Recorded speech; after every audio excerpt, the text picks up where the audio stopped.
Hey there, viewers. Welcome back to the Self-Made Auto Channel. That's a 2015 Chevrolet. It's a Cruze. It's got the big 1.4. Lady says it's overheating on her, so she had it towed here. And I know what the problem is. Ain't got no antifreeze in it. So I looked. It's out of coolant. And it's all over the top of the transmission. And I believe it's coming out of this little guy right here, which is the water outlet housing. My Chevrolet dealer had 13 of these in stock, so I'm assuming that's a popular problem. They also had 11 turbochargers for this engine in stock.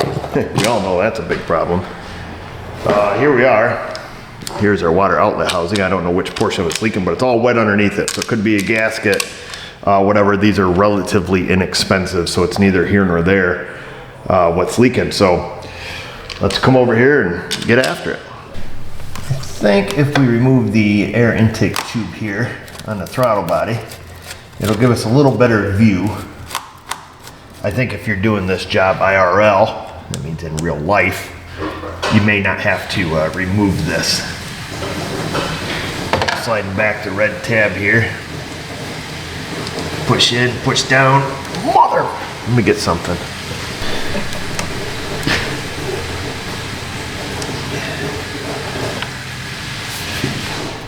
What in the world?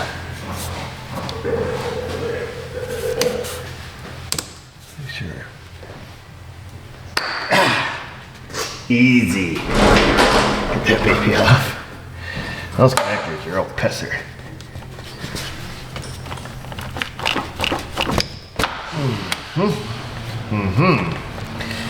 I think we'll leave it hooked on the air charge cooler, but now we can see down there.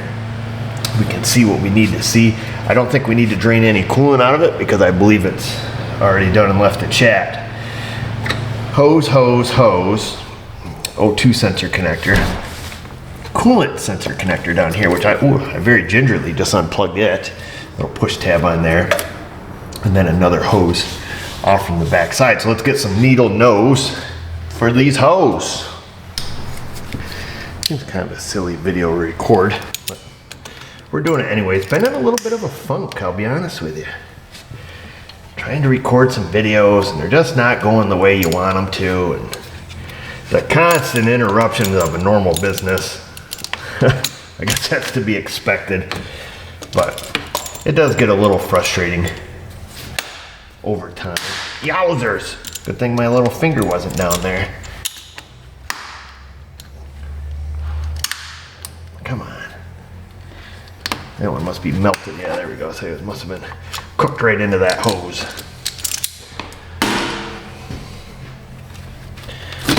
Yep, so far no antifreeze. That's good. It makes it a lot easier when you don't have to drain it. Now, if I remember right, working on these in the past, this upper hose here has some kind of funky funk to it. Let's go like this. Let's just pull out the clip so we can get it up here. Should have put the car up on the lift. I'm all bent over. Let's see. I think it's this little retainer tab. Yes, sir. Let's get our little picky doodad here. We'll pick this little piece off here. You're gonna need to save that. Okay.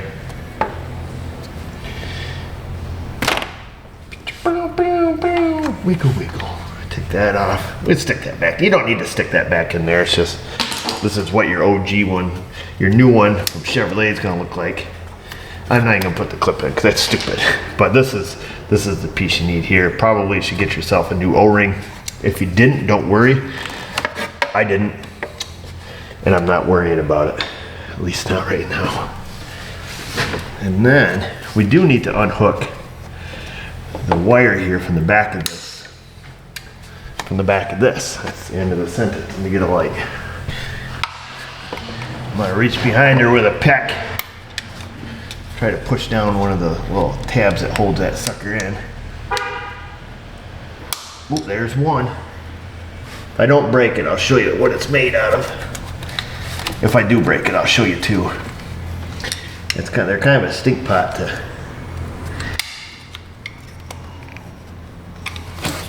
get. I have a hard time finishing all my words today. Come on, dude. Let's get a bigger pick. Let's really get after this thing. I like you now. So there it is. Okay, let me show you. Learn you a little lesson here. Has these two little these little dongers that stick out here. One to the left, one to the right, or one to the top, one to the bottom. So when you click it in, they spread out, and you gotta push the little wings back in to get it out of the hole. If you know what I'm saying. And there's no reason to unplug the O2 sensor itself. However, if you find that there is a reason, you just pull up on this middle piece here, okay? You pull up and you wiggle it back. Boom. That's a good style connector. I'm happy with that style connector. And then this was the one on the coolant sensor. You just have a little push tab there with your finger. Usually a little meat nugget. Give that thing a push. Push, push, push. And that's it. Rest is history. Let's get the last hose. I'm trying to keep them wires up. Push this tube out of the way. Reach down there, get our last hose out of the way. I already slid the clamp back on it. Just like sliding back any other old clamp. Oh, that one had a little bit of coolant in it. Not much though. That's the first we've seen coolant so far in this job.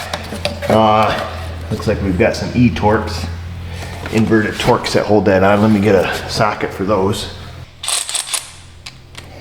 Got a little stubby extension and E10, bingo. There's one. There's one over here. Probably one down here somewhere. So we're gonna have to do the poking hole. Oh, I heard something. All right, is that all of them? Hey, that's everybody. Oh crap, we ain't got a bucket ready. Just pretend you don't hear that peeing on the ground. All right, well there's our, it's not drizzling a lot. That's mostly water that you're hearing, but here's your the old housing. Like I said, I don't know where it's leaking or what it's leaking out of, but I really don't care. It's not like you're gonna change just the coolant sensor or something. You can see a lot of crusties on that head, so likely it was leaking around the gasket area, or whatever you want to tell yourself. Get some carbide scraper action. So I scrape the gunk off there. In case you're DIYing it, that's what that looks like down there. Make sure your surface of your head is nice and clean. Use a little Scotch-Brite if you have to. But you can see where it's kind of caking up here on top of the tranny there for a while. They had quite a puddle here when the lady brought it in. Well, the lady, the tow truck driver brought it in. The new one from Chevrolet comes complete. You know, it's got the sensor in it, gasket, the new bolts, that little thing. So we're just gonna slide it right down. And I'm gonna have to trade places with you to get in there and get this thing started. So you'll have to stand there for a moment.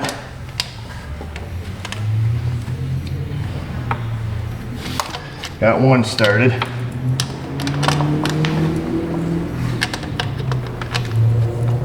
I think Dorman also makes these. I think they're like 20, 25, 30 bucks, maybe something like that. I don't have any history of using theirs, whether or not they're any good. I think those are the only aftermarket ones that I saw available in the Napa Solutions brand, which is just, it's rebranded Dorman stuff.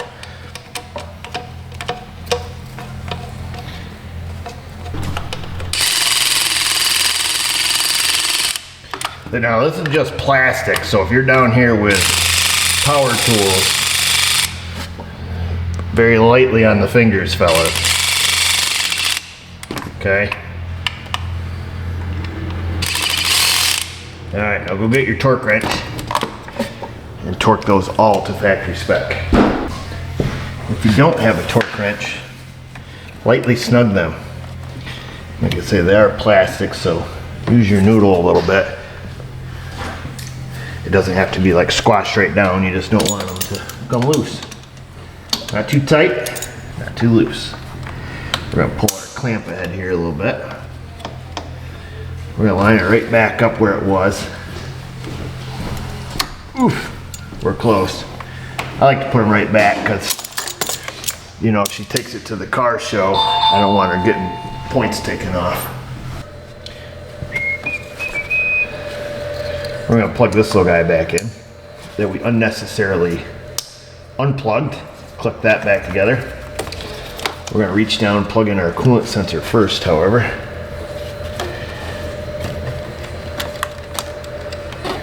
Going by feel, straight feel. I'm trying to see it and I can't get it in by feel either. Oh, there we go. First try. Get that back in there. But yeah, my recording funk, I don't know, man. It seems just like it just hasn't been working out for me here lately. Try to do something, and ends up 9 million people need you. Not 9 million, probably like 2 or 3. Then you're like, I just gotta get this job done. Shut the camera off and just do what you gotta do. Like I just recorded one on a Honda CR-V doing the, whoop, sugar. Doing the cam phaser or cam actuator. I haven't edited it yet, but I don't even know if I'll put it out. It just didn't feel right. It didn't feel like it was going to be very informative to anybody. My parts washer had shit in the bed. The whole thing. Alright, let's line that one up. Boom, look at that. Anyhow, maybe I'm just being whiny pissy pants. Just try to get you guys videos. I don't intend for them to be real stupid. If you make them too stupid, I think people just quit watching them, but what do I know? What do I know? Let's see, where's the one we had to put the new O-ring on? There we go. Alright, got our new O-ring on that one.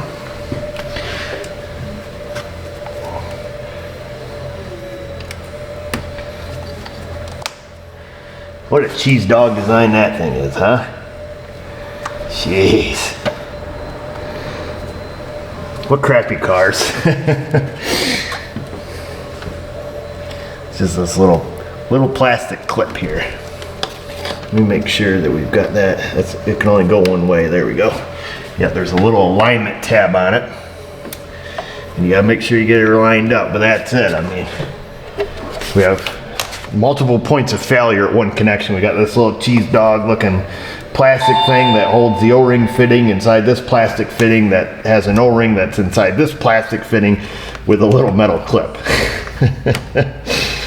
Oh gosh. But just remember, the engineers that made that make a lot more money than we do, so wiggle that back on. Click that back on. And now let's screw this back in there. Put the clamp back where it was. Again, only for car show purposes.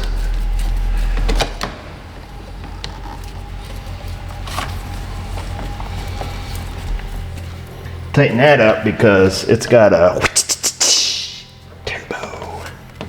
You don't want her ripping the 14 pounds of boost that these babies make and blowing that off. Put a catch pan under there. Gotta get rid of this old coolant so we can tell if we've made progress. I just used some plain old hot water, and I'll blast the rest of it out of there now. It's the next day. Can you guys believe that? I think we were talking back yesterday, although it's like, you know, one clip prior to this one, perhaps about how difficult making videos has been lately. Even though we're working on cars in general, well, oops, hit the hole there, fella. We're at the next day. I don't know what happened yesterday. Well, I had a dentist appointment. So I'm gonna let this fill up. These cars bleed out pretty easy. So we'll let this fill up and we'll take it out, warm it up. So it's starting to warm up. Got good heat on the inside. Like I say, I've done lots of coolant repairs on these cars. Of course, these are terrible little engines, so they're always something broke on them, but never really seem to have an issue bleeding air out of these. So we'll just take it for a rip. Lady's here to pick it up, so. All right, once it's all warmed up, like I say, it's got really good heat. I'm just gonna go back and check the coolant level. Call it a day. 76, 129, that's miles on it. That's it, folks. Water outlet on your Chevrolet Cruze with the 1.4. Pretty easy, pretty common problem too. So 3 bolts, 3 connectors, 4 hoses, and a little bit of coolant. That's it, and you're on your way, off to the races. I don't know much about the aftermarket ones. We put an OEM on it. The OEM's garbage. I can't imagine your aftermarket's much worse. Maybe they're better. Maybe somebody should come out with an aluminum one. And then that would solve everybody's issues. The only issue I would have with you folks is if you didn't go in that comment section, leave me a question, a comment, concern. Find us on our socials. And just remember, viewers, if I can do it, you can do it. Thanks for watching.